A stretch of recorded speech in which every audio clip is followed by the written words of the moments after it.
Hey soccer friends, I just want to give a shout out to our partner, Team Player. They are changing the game on how you find the perfect soccer team for your player. Parents, this means no more endless social media scrolling to find information on teams. With Team Player, everything you need to know is just a few clicks away. It's simple, straightforward, and lets you find the best coach and team for your player without any of the usual headaches.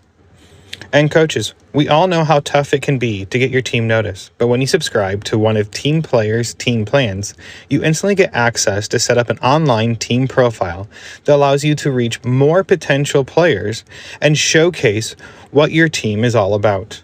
It's super easy and lets players and parents see why your team could be the right fit for them. And if you sign up using the promo code PITCH, you can try any team plan free for 1 month. So whether you're managing a team or searching for one, come on over to www.teamplayer.us. That is TEAMPLAYR.US. And come give Team Player a look. Family-owned Soccer Innovation is your go-to source for top quality equipment. Whether you're a player, a supportive family member, or a dedicated coach, they have everything you need to elevate your game.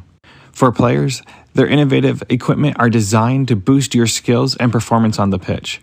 From their agility cones to their portable goals, they have you covered. And family members, they offer durable equipment that's built to last because we know your support is critical to your player. Coaches, trust me, they can provide the equipment you need to run effective training sessions and shape the next generation of soccer players. Visit Soccer Innovations at soccerinnovations.com to start elevating your game with them. And if you use the code PITCH, PITCH, you can receive up to 10% off your next order.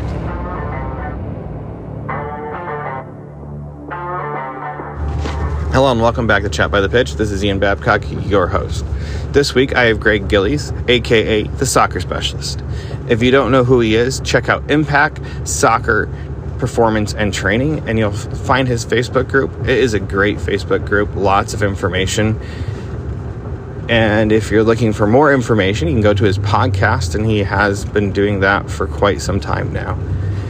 It's not a long one like mine. It's normally about 15 minutes, 20 minutes max normally, and he does provide so much information there. So let's start this chat and head to the pitch.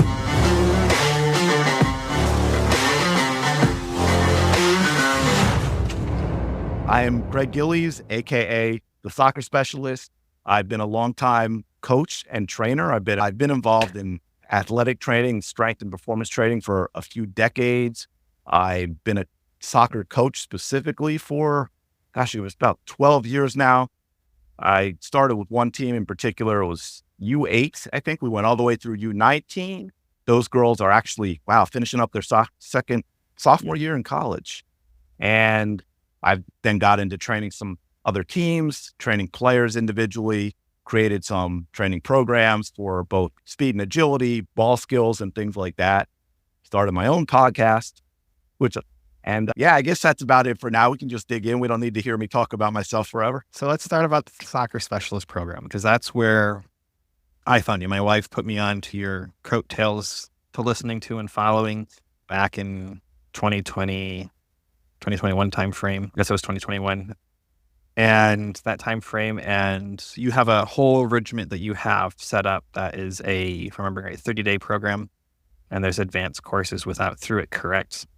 Yeah, it's interesting. Actually, I've retired the 30-day program.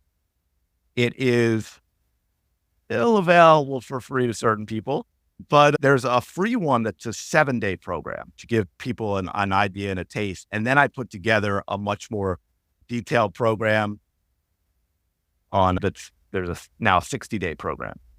And then I also have one that is a new program every single month. So it's progressive. So for example, because a lot of times from what I've seen, people get very overwhelmed with all the information and a million different videos on YouTube, and we pick and choose, or you buy a big program and you go in and there's just tons of stuff. So I've done mine where it's like the 30-day program, but then it's a new one every month and it builds on itself. So if you were to get into it, you're starting with the first month, if that makes sense, right? You're not jumping into whatever is current, quote unquote, that month. So it gives players something to progress with and build on as they go forward. And then there's the athletic training and conditioning stuff. Dominate Game Day as a conditioning program that's on Amazon. But yeah, those are basically it. I basically have something on each of the different core aspects: ball skills, athletic training, strength and speed, the mental performance, and conditioning. So I just tried to cover each aspect of the game. No, I get that. So this is with how many years of coaching then? I guess I'm trying to break this down so I can break it down. Yeah, about 12 years of coaching. Like I said, I was involved with strength training and strength training for athletes, actually long before I was a soccer coach. I'd always been involved in soccer. I was one of those. I started playing when I was 4. And then I started just training on my own, strength training on my own for sports performance, which at the time was, even though it wasn't that long ago, it was still, I don't know if you should be doing that. My dad was old school. I got a lot of that from him. It was funny. We'd have those conversations. I don't know if you've heard this because things have changed a lot, but you shouldn't be lifting weights for athletics because you'll get muscle bound and tight and it's not good for you. None of that is high reps. And I think soccer is actually, it's gotten better, but I still think it lags behind the other major sports a lot. Yes. In terms of athletics training, in terms of the focus on strength and how much it can do for you as a soccer player. I think there's still too much focus on just being able to run forever. And I think that actually hurts players. They're focused too much on pure endurance. But anyway, I'm sorry, go. You probably have a question. No, actually, I ask your opinion on this because you talk about endurance. The track and field runners, this is a big thing, is they talk about how great cross-country runners or long-distance runners are for soccer. And the more I have talked to coaches in our community, the more they said, no, you can't be running different. Even talking to Laura Stark, who does speed and endurance and agility training for running. I didn't know this, in your muscles, there's 2 different types of, I don't know what you want to call I know them. you're talking about type 1, type 2A. I think they've even now at this right. point, it's always been there are 2, and I think they've broken it down a little more. But yeah, in general, one's for long distance and one's for in general, short, too, and your slow twitch and your fast twitch. Yes. And so if you do long distance, you're never going to have the breakout speed you need to be a soccer player. And it's like, what? Correct. And I had to go ask about this because at the end of the day, it's crazy how much they have changed. That is, I can't think of it. That is 100% correct. I am on board with that as well. That's still, unfortunately, not the majority position, but yeah. For example, an easy way to look at a marathon runner, right? Have you ever seen a marathon runner? Not someone you know that goes out and has run one, but an actual marathon runner. And then world class, okay? And then you look at a world class sprinter. Ever notice a difference? Do they look the same to you? No. Completely different. No, they don't look the same at all because they're 2 contradictory styles of training. They're going to have 2 completely different effects on your body and what you can do. And even though a marathon runner can actually run an insane mile time for 26 miles, that's not going to make them an explosive, quick, fast over 20 yards or 5 yards or 30 yards in soccer. It's just not, It's not the same. And actually, that's one of the things that's interesting about soccer, which is why it makes it even more important to train correctly, because at the higher levels, it doesn't matter as much for youth because you have substitutions and all that. But the higher levels, when you get into you've got 3 subs for a 90-minute game thing. Yeah, there's obviously endurance built in, right? You have to be active for a long time, but it's repeated high intensity short bursts. So there's a little contradictory nature to the sport itself, because you do have to have a little bit of an aerobic engine as a base, but what you need to be is explosive, and you need to be fast, and you need to be quick, and you need to be able to accelerate. And you do need to be able to do it repeatedly, but you don't get that by running. You don't get that by focusing on endurance. You don't get that by running long distance.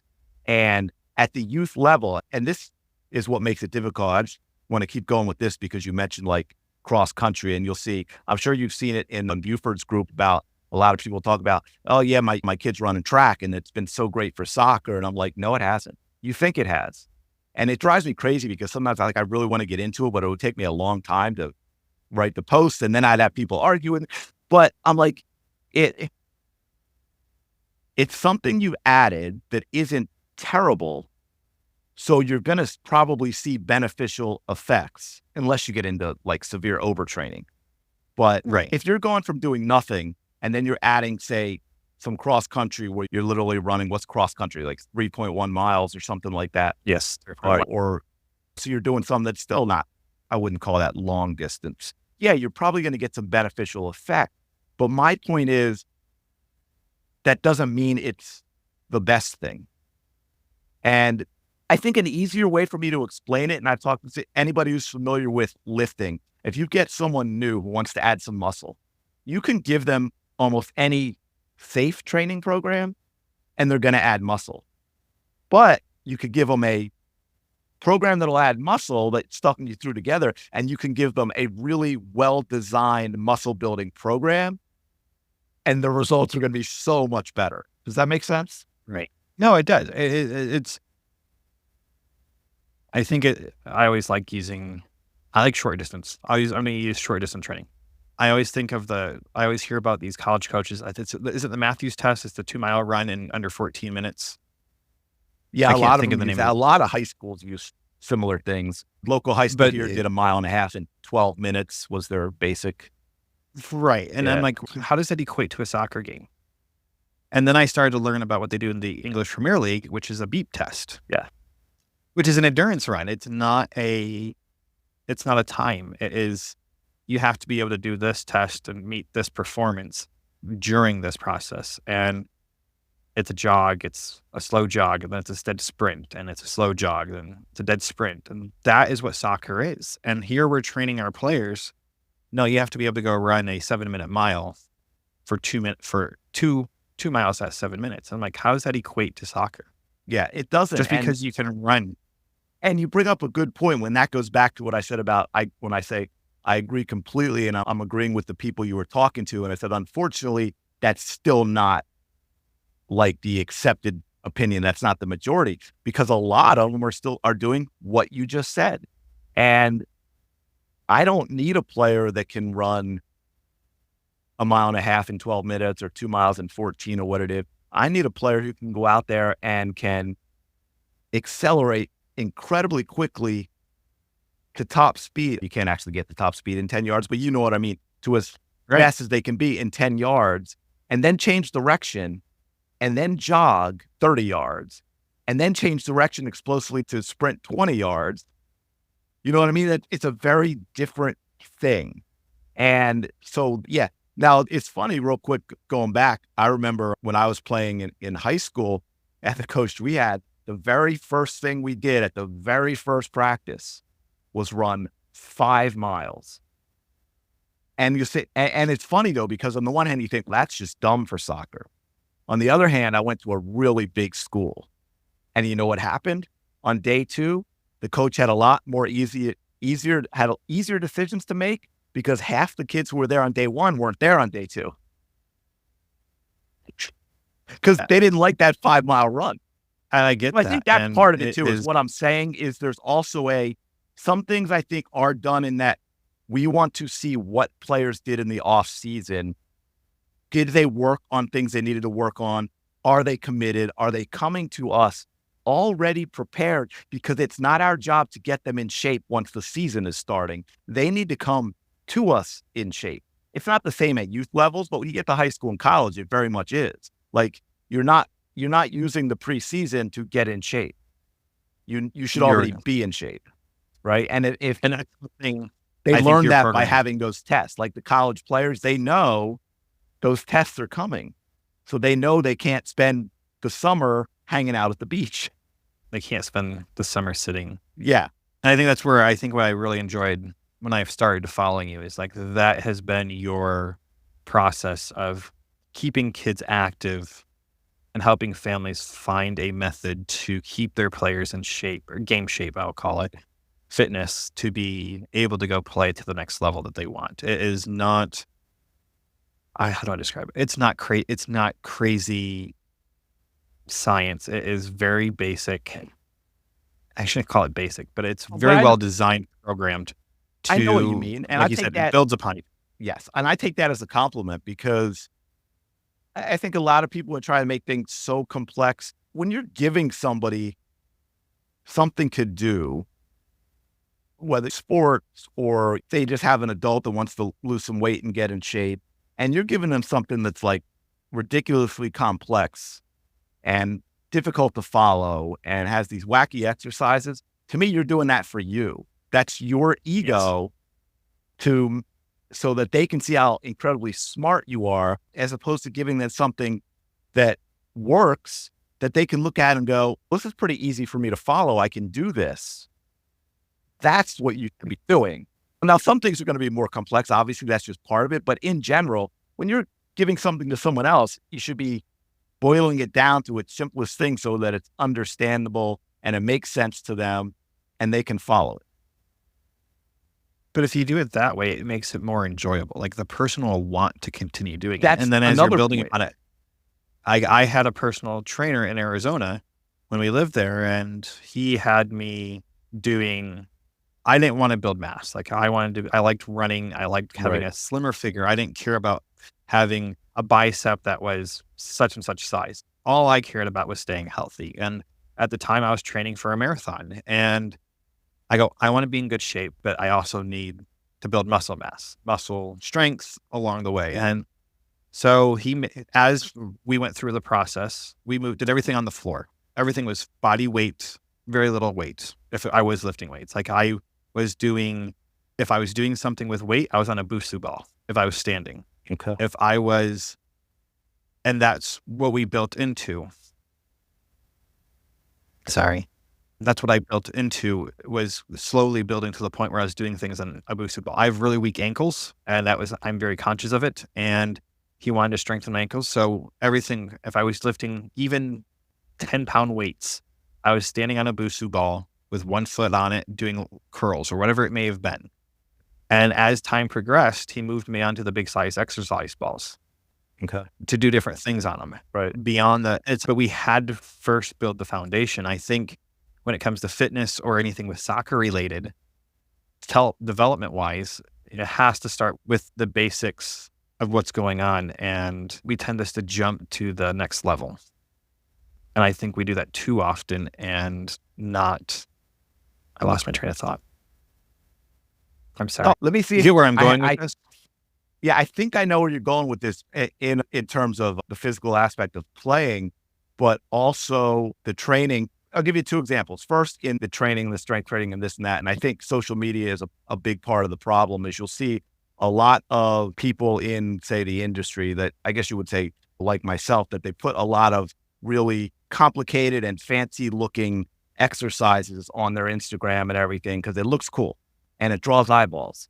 And it's absolutely what you should not be doing as a young soccer player to get better. And then in terms of the game for development, and, shift gears for me if this isn't where you're going, but you've heard me talk about this, we like to take these 5, 6, 7-year-olds and we're focused on the big picture of team play and playing out of the back and tactics and how, I'm going to take a breath because I'm going to get worked up, how incredibly complicated it is. And we want 5 and 6 and 7-year-olds to do it. And yet those same kids can't control the ball when it rolls toward their feet. And so we've built this entire thing, which, whether you want to say on quicksand or a house of cards or whatever. And that's why you get so often, I'm sure you hear this in watching games.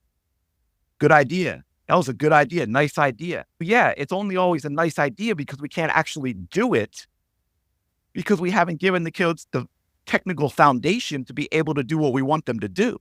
I think that's where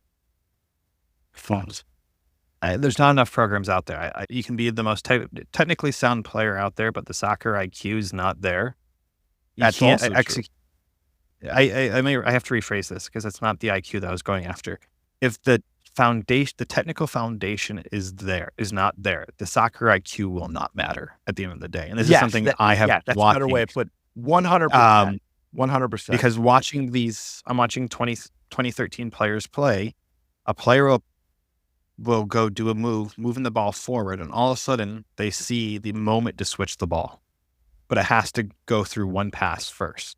Right. They pass the ball to their teammate, and the teammate does not have the technical skill to continue with the same idea process to switch the ball because they can't take a bad touch.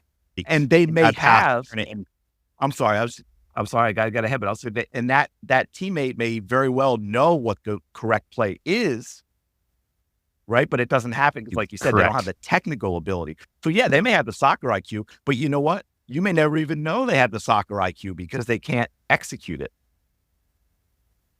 Right. And that is where, and you've probably seen me to pound this idea over and over again, and that's what drives me absolutely crazy, is to be able to do all these things that parents and coaches want players to do. It needs to be messy when they're younger and stop focusing on this big picture of tactics and possession play and all that, and let every single player get very good with the ball at their feet and be able to have a great first touch and be able to have a directional first touch and be able to dribble and be able to shield. It's not about being able to dribble through an entire team. It's about having the ability and the confidence so when you receive a ball, you can take a good first touch, you can make a good decision, you can execute. Because if you don't have the ball skills and the confidence to go with it, what happens? And you see this all the time, and this is why it happens, because they are not good with the ball. They kick it down towards the other end of the field, right? They just boot the ball. They kick it in the semi-direction of a teammate. Why? Because the ball's coming to them. They also know that pressure is coming to them. They don't want the ball because they can't control it. So they just get rid of it right away. And instead of, say, taking a good first touch, knowing that they're under pressure, shielding the ball, maybe taking 2 or 3 touches and cutting away from that pressure to open up just a little bit of space so that they can then execute a pass to a teammate. Because I know you see it with me, a lot of people take what I say and they're like, oh, you just want ball hogs to dribble through everyone. No, I want to be able to take a player who does not have a one-touch option because nothing's open, and I want them to be able to have the skill to keep the ball until they can make a pass that's necessary and to create that opportunity instead of just, oh my God, I'm under pressure. I don't have a teammate to pass to, so I'm just going to kick it down towards the other end because the parents are going to go, yay.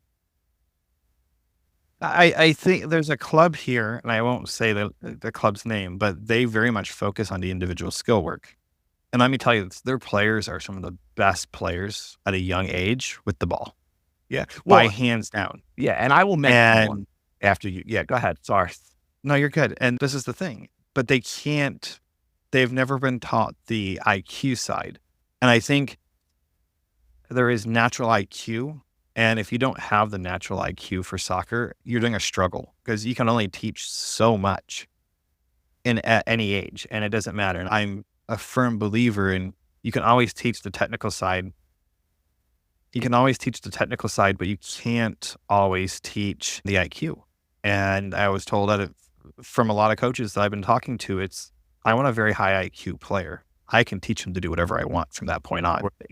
And I'm like, valid point. I really appreciate that because my player is a smart player, but yeah, he doesn't do a million scissors. He doesn't do a Matthews, but he has a great lunge. Right. You know that much. It's funny that you say that because I want to praise him for that. And that's because I know you just mentioned a couple of skills I want them to have, but I would even put lunge fake ahead of that. And what I will say is Messi, and I use him as an example because he's so much different, even when they're in their prime, in how he played compared to Ronaldo, even though they were both world-class dribblers. Ronaldo is the put on Instagram guy. And I don't mean that as a disparagement because he did it in games as a player. But what I'm saying, whereas Messi was the lunge fake guy. If you watch Messi, yes, can Messi do all that stuff? Yeah, absolutely in his sleep. The ball is part of him. But if you watch him play, It's all about he can dribble at speed without ever letting the ball get away from his feet. He can cut and change direction faster than anybody I've ever seen, and do so in reaction to defenders. And he could do it because the ball's always at his feet, right? It doesn't get away from him. So whenever he sees a defender coming, he can cut and change direction and all that. My point being is Messi has become arguably the greatest player of all time by doing the basics better than anyone ever has. He doesn't throw 40 scissors. He's not using the Cruyff all the time. The Maradona, I don't even know that I've ever seen. I know he can do all that stuff. I've just seen him messing with the ball in practice. Everyone knows he can. But he does the basics so unbelievably well, he doesn't have to. I think his thing is like watching him play, especially in the MLS. I think it's more rudimentary for him because he is able to do the misdirections and the change of directions so smoothly and able to get away with it. Just watching when he comes on the pitch and he's able to get his foot on the ball and dribble down the field. He's not beating players because they don't know which way he's going. They don't know which way he's going, but it's not because of what he's doing with the, so to speak, with the balls with his hips and whatnot. It's because he's able to shift. And I think that's one thing that's missing in our game. The change of pace and the change of direction. Everything is about how many scissors can I get in before I trick this player. I'm going to go take 2 steps this way, and then all of a sudden I'm going to completely make you fall down. And but it's also because those players that were, and again, it goes back to the foundational stuff and skipping things, right? Because those players were teaching or trying to teach you to do 3 or 4 scissors to make to beat a defender. Those players don't excel at the basic foot skills and the basic ability to dribble at speed and change direction. Therefore, how good are they ever going to be with the scissor? You know what I mean? It's right. We're asking them to run, but they haven't crawled yet. And it just blows my mind, like how far. And before we get it past that, because I can easily do that, since we were talking about Messi and you were talking about that skill, another thing I'd like to point out, and Messi has said this himself, because as all clubs do, every teams, they go through cycles and this and that, and then Barcelona is not as good as they are. They're not the be-all, end-all. But when Messi was there, it was all about, Barcelona, they're like gods with the way they develop youth players, and what an incredible system, and it's magic, and what do they do different? And look at Messi. And Messi himself has said it in interviews, Barcelona didn't develop Messi. Messi developed Messi. Messi did not go to Barcelona and change his game. Barcelona did not make Messi a magic 1-2 touch passer and take away. No, Messi went to Barcelona and fit into a team of good passers, but Messi was Messi. He didn't change. He was a phenomenal player with the ball because of everything he did before he even got to Barcelona. Right. And by the way, to that point, another guy, I will use it as an example, to try and get parents and coaches to understand what I'm getting at. Do I sound frustrated? Is Iniesta, right? The great Iniesta. And what is he known for? Speaking of soccer IQ, right? Incredible soccer IQ, phenomenal passer, right? He could orchestrate that Barcelona possession game like no other. Everybody listening, do yourself a favor. Go to YouTube and look up Iniesta dribbling highlights. And you tell me that Iniesta is not a world-class dribbler. And by the way, the fact that he's a world-class dribbler is why all that other stuff comes so easily to him. Because if you've mastered the ball at your feet and you can keep the ball under pressure, passing is not a problem. Passing is easy. Now we're circling this back to you. So in your programs that you have, thinking through this, passing, because passing is one of those rudimentary things. Now, do you have it in your program as an individual passing against a rebounder or a wall, or do you have them working on it with someone else, a parent or a sibling or a teammate? I do. In the program, I actually do have a specific wall stuff. Okay. I do it, but you could do that with another person. I just put it in there as a wall because not everyone has another person, but some people don't have a wall. So it's either way, but what the other person would have to do is very basic. And to that point, for the parents out there who want to work with their player and you think, fall down is how bad I am trying to kick a soccer ball. Great. You know what? Sit down, kneel down, squat down, whatever it is, and use your hands. Yes. I would do that with young players when I'm trying to work on something with them that I want a really high tempo and I want to make sure they have a great ball. I will be really close to them and I would squat down and use my hand. So they'd play the pass to my hand. And then I would play back exactly what I wanted with my hands to them on the ground so that they're getting the exact ball I need them to get every time and we can do it at a high tempo. So you don't have to be, if you're a parent who's never played and you think you'll break something trying to kick a soccer ball, you don't have to, but you still want to help your kid. You can go out and get down and use your hand. They'll play the pass to your hands, just catch it and roll it back. I think find a way to do it. I think there's too many parents that have never played the game thinking that they're incapable of it. I had 3 months in high school and that's all I ever played soccer, and other than what we did in PE. And I don't consider myself a super athletic person, but soccer is still foreign to me. And I coached it for a year Right. half. And I can pass the ball with my son, both left feet and right feet with him. Now it's been 5 years of consistently playing. But right out of the gate, I had to have him demo everything for me. I showed him what I wanted done in practice and he would come out and demo it for me. But eventually by the end of the time I was in that year and a half I was coaching, I could actually demo it for the kids and not have to worry. It takes time, just like anything else when you're watching your kids. If you're doing it with them, you're going to eventually get better. That point, and I realize this may be something you were planning on getting to later, but it's in my head now because of what you said. So in case I forget, I want to bring it up. I think that is another big problem that we have with coaching. It's not just parents, it's coaches. There are a lot of youth soccer teams in America. There aren't nearly enough qualified coaches. And what I mean also is you can get someone to coach youth soccer and they can watch a few videos or look at a book and it can be you can pick up the basics of the possession game in terms of what you should be teaching players as a team and playing out of the back. You can pick that up pretty quickly. You know what you can't pick up pretty quickly?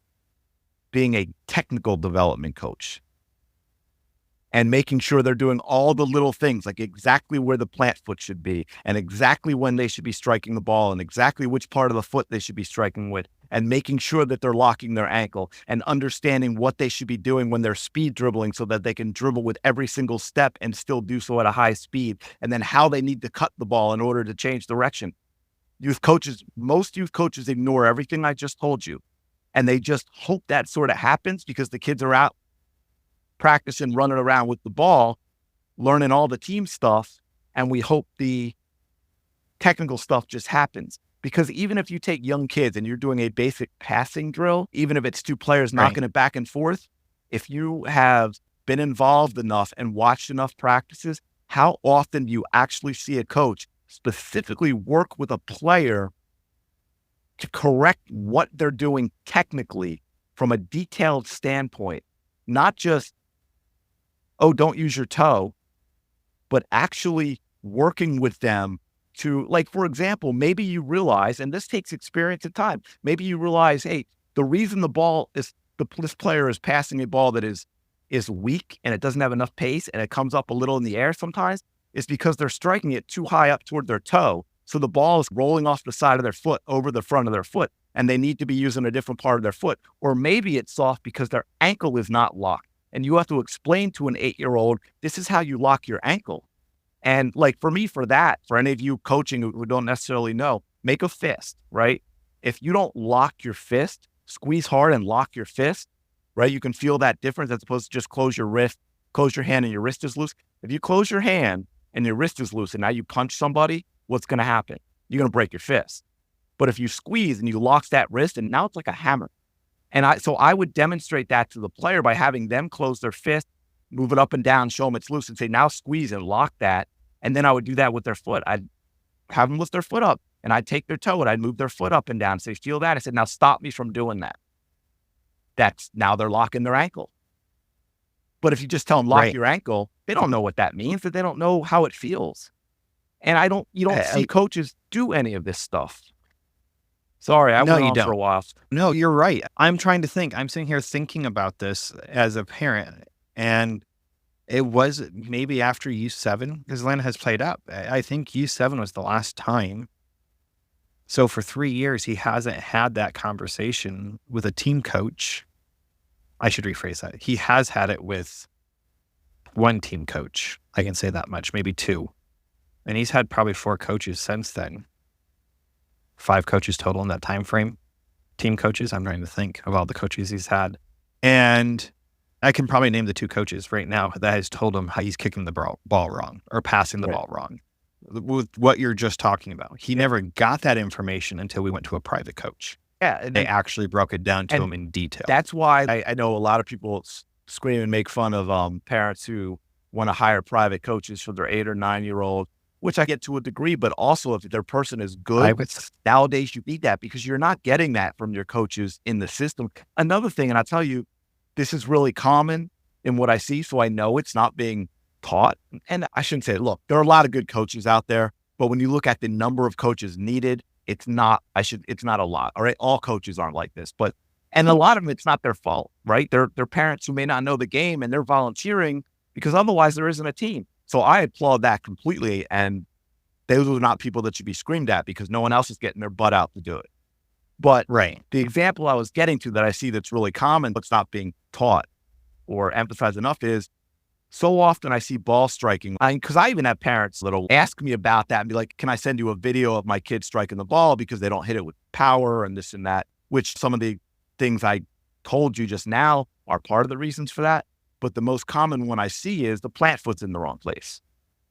Yes. So I know coaches aren't teaching it because so many players are doing it. And nine times out of 10, when I say it's not in the right place, it's too far back from the ball. If it's too far back from the ball, like if you look at a leg swinging, right, and you have that part where it's straight up and down, that's where it's closest to the ground, right? You're bringing it back, you've got it straight up and down, and then it's going forward. So if your plant foot is too far behind the ball, by the time you're making contact with your swinging foot, your leg's starting to already come up, right? So you don't have any power through the ball. And then that's where you get a lot of weak hits and you got a lot of miss hits and you get balls that kind of fade off. If you're hitting it with your right foot, it's going to fade off high and right. And that's simply because you might have other issues, but you could be locking your ankle. You could be what would be good contact on the foot if your plant foot was in the right place. But if your plant foot's not, all the rest of it can be good. You're still not going to hit a good ball. And so many players are doing it that I know it's not being coached. Or the other case is that parents want their kid to hit the ball so hard into the goal, there's no accuracy. Yeah. And it's the best thing I think I've heard recently, if your player is a great passer, they'll be a great scorer. I'm like, that makes sense. That truly makes sense. Because if they can place perfect pass. I think it's the other way around. And they're a great scorer, they're a great passer. No, here's what I'll say. And you probably have heard me say this before because I talk about it a lot. The 2 most important things are 1v1 play and finishing. Yes. I think if you can do those, you can do everything else. And this is why I specify, because finishing, and this is why I'm not saying you're not wrong. I just think it's flipped. And this is why I say if you're a great finisher, passing is easy. Because to me, finishing and shooting are 2 different things. Yes, they are. And I think maybe that's the better way of putting it. And finishing, for me, if I were to describe finishing, that finishing is passing the ball into the goal in the most congested, high intensity, fastest area of the pitch, right? It's right in front of the goal, the most pressure you'll ever have. But finishing is opening up your foot so it's inside of the foot, thinking of like your basic passing, and putting it away from the keeper into the corner under the most pressurized situation you're going to have on the pitch. So if you can finish, passing's easy, right? Because it's nothing but finishing, but with a lot less pressure on you. I think this is where terminology gets kind of turned around. Most parents think if you're putting the ball into the goal, you're shooting. I'm going to be perfectly honest. No, you are right. And that's why I clarify, because to me, shooting is when you're going to let it rip at the top of the box. Shooting is when you're going to let it rip from 15, 20 yards, right? Maybe you're going to inside out, so you're hitting the fade away from the keeper, or you're bending the ball far post. Like a great example for me of a phenomenal shooter is Robin, recently retired for a few years now. The great Dutch player, longtime player in the Netherlands, had a great career in Germany with Bayern Munich, and he was a inverted winger, right? He played on the right side, but he was left-footed. And so his whole thing, now he was good enough with his right foot that you couldn't overplay him, because if you let him go right and he got end line, he would kill you. But the way he scored so many of his goals is he got out wide in the offensive third outside the box, and he would go parallel to the top of the box, right? Like he'd fake right, get parallel to the top of the box, and then he would hit a left-footed bender into the upper far 90. It's like just absolutely phenomenal. That's shooting. That's not finishing. Right. That's shooting. And he was incredible. I made a career of it. But I think you're right. That's a lot of parents, they don't even really hear it, other than you need to finish that when they miss a shot. Like parents don't differentiate between finishing and shooting. Right. I think there's a huge, which is why I try. And I think if parents, I think that's part of the education process. And that's why I always say, if you're a great passer, you're going to be a great scorer, because finishing and passing, I wholeheartedly agree with you there. And that's why I say you flip it though, just because of the pressure of the situation. You are never going to be wide open in the, what I call the scoring area, right? That area 14, outside the goal kick box, right around the penalty mark, right in front of the goal, that area, that's where all the finishing happens. You're going to have a whole lot of defenders. You're going to be under a whole lot of pressure. Passing, that happens everywhere else. You have more time, more space, and less pressure, right? So my point being is, you look at a back four when they've established possession and the other team's in their defensive block, passing, you're like just a back four, passing back and forth, and then maybe you hit a ball to the center mid and he hits it back to you. That's easy. That does not translate to finishing. The other way around does, right? Just because you can pass when you're not under a lot of pressure doesn't mean you can finish. But man, if you can finish, you absolutely can pass when there's not a lot of pressure. That makes sense? And I'm agreeing with you. I'm just saying, I think it's important for, when we're talking about development, for me, it's important to understand that you need to be developing a player's ability to finish, because passing is going to be easy if you do that. I think it's terminology, but you never teach them to finish. They're not going to translate passing to finishing. I think this is where terminology, and we need to have a dictionary set up for every parent to have when they start playing soccer with their kids, because what it all means at the end of the day is completely different. And I don't think I'm included in this definition still. I would feel understand all the terminology of the game, because there's so much out there that I still don't even know. And I talk a lot of soccer, and I talk to a lot of different age groups, and I still am lost in And it's funny because I go back and forth with words that I use at times for that reason. The most basic being like pitch versus field. And I'm so engrossed in the sport that a lot of times, or more often than not, I will say pitch, but there are times where I will purposely say field because that's the audience. And it's funny because I feel like sometimes, like nowadays, I can't win. It's like I say pitch because to me, it's natural to say pitch at this point. And then, of course, I will get those people that'll be like, you're one of those American elitists who thinks he knows soccer. That's why you say pitch, like I'm putting people down or something. I'm like, oh, come on, man. Give me a break. It's a word. For me, it depends on the audience I'm talking to. Exactly. I think this is where parents have to understand. I can bounce. I have my brain trained well enough now where if I'm talking to someone that's heavily in depth in soccer, it's football. It's not soccer. And I will say American football. It's even in my normal conversation now. If I'm talking about the NFL, I am saying American football, football. It gets crazy because I'm laughing because what's funny about that. And I will say that too sometimes if I'm talking to if I'm talking to a soccer football audience, I will say, and I'm mentioning American football, I'll say American football because I'm talking to a soccer audience. Now, the really funny thing about that though, and it's not a big deal. I only bring this up once in a while nowadays. It's just I'm in the mood to irk somebody because you'll get people who I've seen once in a while for whatever reason. They put down America because, America's dumb. They call it soccer and the rest of the world calls it football. And then I'm like, Yeah, that's because America is correct, because the sport originated in England as soccer, not as football. The rest of the world is wrong. We kept it with the original. Which, Right. an interesting little tidbit that most people don't know is that actually the sport was known as soccer originally in England. That's how it started. And It changed. I forget it the whole blows my story mind. Yeah. about why it changed, but it got into the whole, like, the different organizations running the sport, and then it morphed into like association football and all Yes. sorts of stuff. But it actually was originally soccer. And that's the funny thing. I don't think I give my friends that are English a very hard time when they come over and they call it soccer. I'm like, oh, this is how I've talked to my parents. I'm like, I don't care. I'm not one of your normal parents. We talk real soccer. We talk real football here. Nope. And they look at me and laugh because I give them such a hard time. It's funny you said that, because I give the English a hard time, especially when they talk about bringing it back home. I have to always remind them, but you're not bringing it back home, because the sport was started in Scotland, not England. So you can just take that and shove it down. But yeah, because they like to convince the world that they started the sport, and they did not.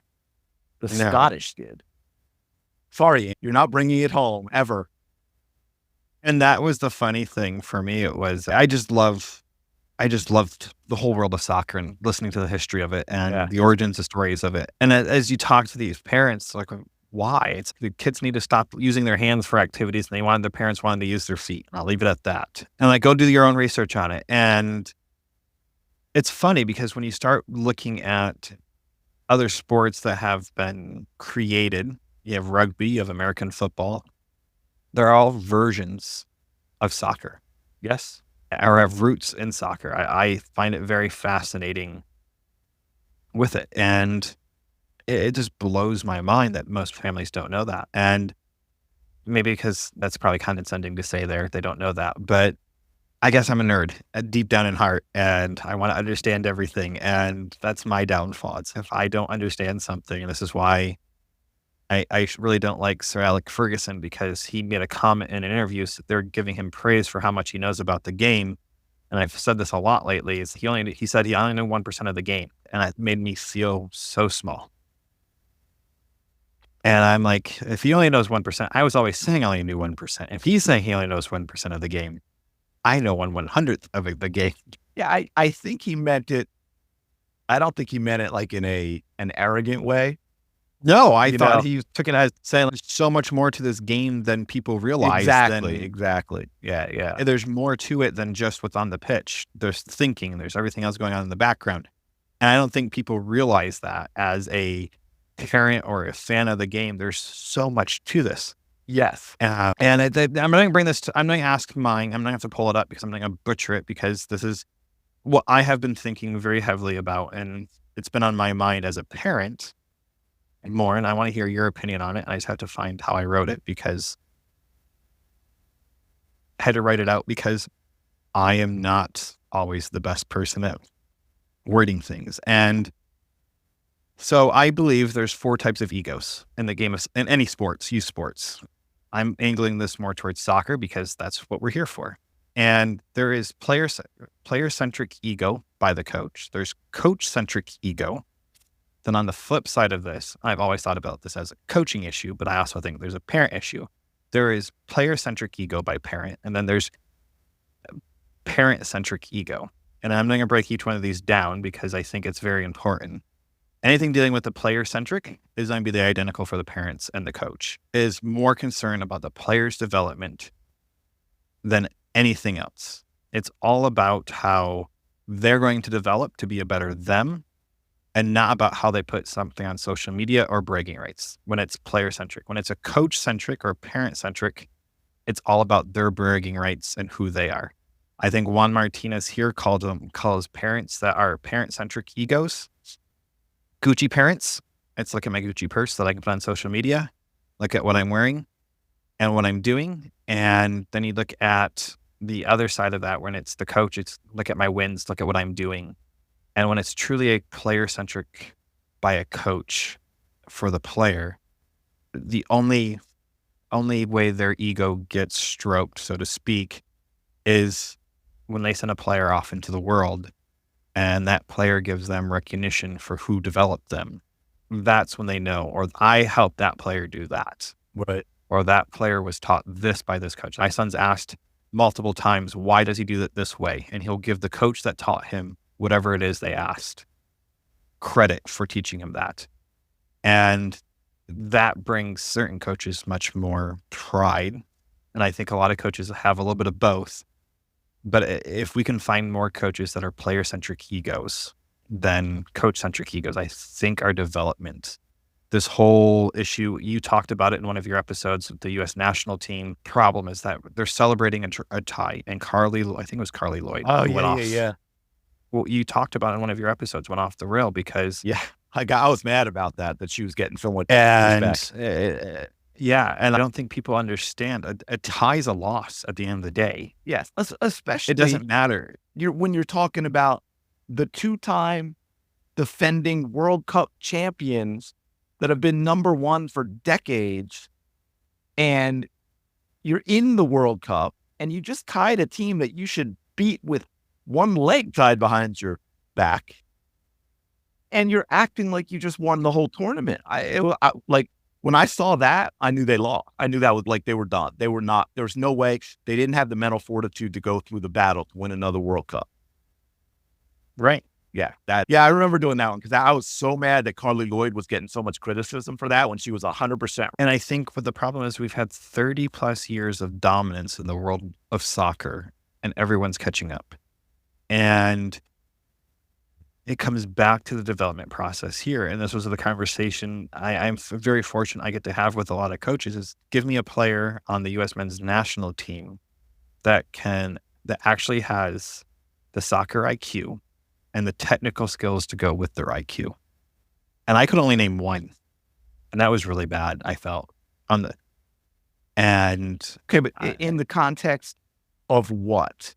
Do you mean like in the context of this is the type of player that is good enough that if we had enough of them, we're winning a World Cup? This is the type of player that we haven't played top players. of the EPL, could go to a Man City and play. That type of player. That type of player. We might have one or two players that are playing at the top level that actually have the technical skills and the soccer IQ behind it and the drive. And that was the conversation. Yeah, I would. Of how do we teach it here in the United States? And we're just talking North Texas. Wow, I would say zero. I don't think any of them have that combination. And I don't mean that as a put down. Like there's some really good players on the U.S. men's national team. I don't think any of them have heart. That's a whole nother issue. But that's a whole another day for another. Yeah, but I don't a long time for that. And I'm not even going to say it's any of their fault because it's partly the lack of soccer culture in America. And I think that's what a lot of younger parents maybe and younger players don't really understand. Like they're looking at where soccer is now and how you can find it everywhere on TV and multiple channels and MLS selling out games and all this. But so what they don't understand is compared to the countries that win World Cups, our soccer culture is still non-existent. I think going back to Jeff, when I talked to him, he made a really good point to me. He goes, a population of 250,000 people normally support one club.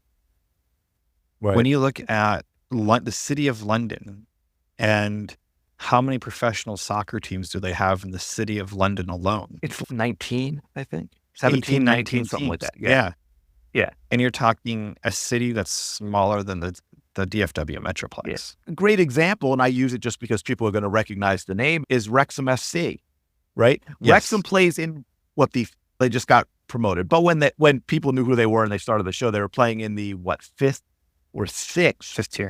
Fifth tier of professional soccer, where, the players probably, unless they're getting extra money from other places, aren't even really making enough to live off of. Like, that's the other thing. People look at soccer and they just see the top 5 leagues like Serie A and La Liga and Bundesliga and EPL. They don't realize in those countries the number of tiers and how little a soccer player can make, not to mention all the professional leagues everywhere else in the world. But yeah, it's crazy. And that's kind of the point. And we don't have any of that here. We also don't have the culture from a fan base standpoint yet at all. It's fun. Like, I forget who put it out, but you might have seen it. Somebody put out the Forbes thing recently with the valuations of soccer clubs and how many MLS teams are in like the top 20. And I'm like, yeah, but they're all overvalued, because if you look at the money they bring in and make, there's no way that they're valued at that much. Like, it's just not, it's not there. And that's because these leagues, the MLS teams still don't make anything compared to clubs elsewhere. It's just completely different.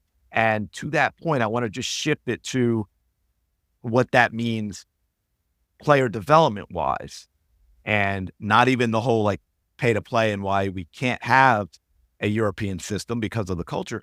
But for example, the team that I coached for a long time, I say the team, just it was my main team, the one I coached at U18, U19. One of my girls, actually, assistant coach, his daughter, she has a younger sister. Okay, they're 4 years apart, and also a soccer player. So I was at one of her games a few years ago, and one of her teammates, her father's from Italy. Okay, he's over here now, and we just got talking soccer, and just in general, and we started talking about the differences and development and things like that, and we got into that whole culture aspect, because, like he said, yeah, in Italy, every kid has a soccer ball, like all the time. They walk around with the way you'd hear stories about old time basketball players in America, like, oh, Magic Johnson or Larry Bird, they slept with their basketball, right? They dribbled it everywhere. Yes. That's what soccer's like in Italy.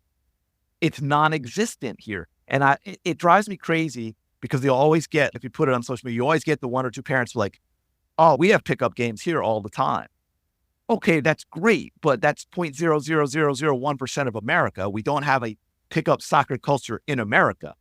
I go and I look at, there's a recently redone surface, the basketball court near here. Really cool. It actually looks as much like a futsal court as it does basketball, just because of the colors. And now this is a few years ago, and it stood out. It was the whole COVID time. So it stood out even more. Every time I would go by it or I would see it, there'd always be kids out there, because it was like, oh, they weren't going to school. And what was on that basketball court? Basketball. Kids were playing wiffle ball or stick ball, rollerblading, hockey, ice hockey, throwing a baseball, skateboarding. Never once saw soccer. Not one time was there a kid or a few kids with a soccer ball playing. It was everything else. Everything else would go on that court except soccer, because we do not have a soccer culture in America. As much as we like to believe we do, and as much as it has gotten better, like, I'm not, what it was 30 years ago. Although, you know what? I got to say, I bet there was more soccer going on in pickup 30 years ago, just because of the shift of the fact that kids don't play at all nowadays compared to back then. Right. That's a whole nother difference. That's an issue we have to overcome in general, not just soccer, just in general. Kids, like when I was growing up, even though, and I played basketball for a while too, but even though like my sports, quote unquote, my sports were basketball and soccer, I played everything. I just might not have done it in an organized fashion at a club or in a league, but because everyone in my neighborhood, or we'd all just show up at courts or show up at actually just certain streets in the neighborhood, and okay, we're going to play baseball now. Or okay, well, let's play some street hockey, or let's play football in the street, and you just make it two-hand touch. Or this time we're going to play soccer. You don't have any of that nowadays.